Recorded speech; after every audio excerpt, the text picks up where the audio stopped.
ఉగాది పండుగ ఎందుకు జరుపుకుంటారో తెలుసా?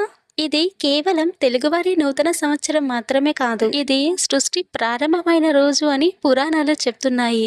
Welcome to Ugadi series day 1. మనం సాధారణంగా ఉగాది అంటుంటాం. కానీ దీని అసలు పేరు ఏమిటో తెలుసా? మీరు వినే ఉంటారు. కానీ ఎక్కువగా ఎవరు ఉపయోగించరు. దీని అసలు పేరు యుగాది. ఇది సంస్కృత పదం నుంచి వచ్చింది. యుగం, ఆది అనే ఈ రెండు పదాల కలయికతో యుగాది అని పిలుస్తారు. యుగం అంటే కాలం, ఆది అంటే ప్రారంభం, అంటే కొత్త కాలం ప్రారంభం అని అర్థం. ఈ రోజే బ్రహ్మదేవుడు సృష్టిని ప్రారంభించారని విశ్వాసం ఉంది.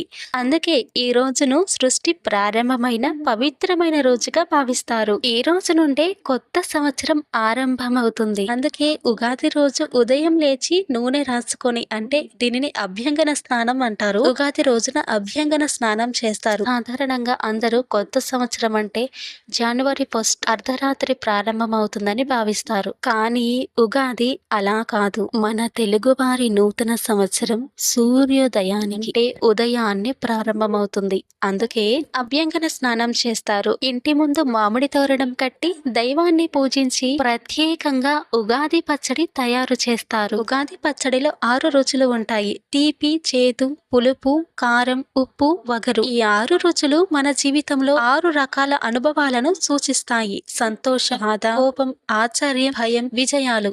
జీవితంలో ఇవన్నీ కలిసి ఉంటాయని ఉగాది పచ్చడి మనకు గుర్తు చేస్తుంది. అందుకే పెద్దలు చెప్తారు, ఉగాది రోజున మంచి ఆలోచనలతో కొత్త సంవత్సరాన్ని ప్రారంభిస్తే ఆ సంవత్సరం అంతా శుభంగా ఉంటుంది అని. మీ అందరికీ ముందుగా ఉగాది శుభాకాంక్షలు. ఇలాంటి మరిన్ని ఆధ్యాత్మిక విషయాల కోసం పండుగల వివరాలు ముందుగానే తెలుసుకోవాలనుకుంటే మా వీడియోలను చూడండి. వీడియో నచ్చితే లైక్ చేయడం మర్చిపోకండి. ప్రతి పండుగ వివరాలు ముందుగానే తెలుసుకోవాలనుకుంటే నా ఛానల్ ని సబ్స్క్రైబ్ చేసి బెల్ ఐకాన్ ని క్లిక్ చేయండి. నేను చేసే ప్రతి వీడియో మీకు నోటిఫికేషన్ గా వస్తాయి.